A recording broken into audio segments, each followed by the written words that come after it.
Բարև ձեզ, ես ակնաբույժ Նարեկ Միքայելյանն եմ և այսօր ուզում եմ խոսենք կատարակտի մասին։ Կատարակտը դա մարդու աչքի բնական ոսպնյակի պղտորումն է, որի արդյունքում առաջանում է տեսողության մթագնում։ Կատարակտը զարգանում է մի շարք պատճառներից, որոնց շարքում ամենաշատ հանդիպողը դա ծերունական կատարակտն է։ Սակայն գոյություն ունեն կատարակտի առաջացման նաև այլ պատճառներ,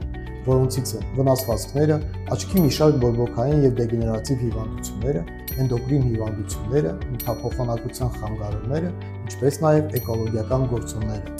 Կատարակտին բնորոշ հիմնական ախտանիշներն են հանդիսանում պղտորված, ամպամած, աղոտ տեսողությունը, գունազգացողության խանգարումները։ Եթե ձեր մոտ նկատել եք նշված ախտանիշներից որևիցե մեկը կամ մի քանիսը, ապա անհրաժեշտ է դիմել ակնաբույժի աչքերի ամբողջական հետազոտությունների նպատակով։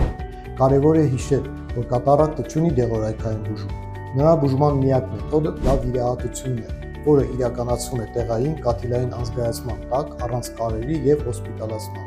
և արդեն մի քանի օր հետո դուք կարող եք վերադառնալ ձեր կյանքի բնականոն ռիթմին։ Ժամանակին իրականացված վիրահատությունը անհամեմատ կբարելավի ձեր կյանքի որակը, իսկ հետազոտման համար կարող եք գրանցվել նշված հեռախոսահամարով։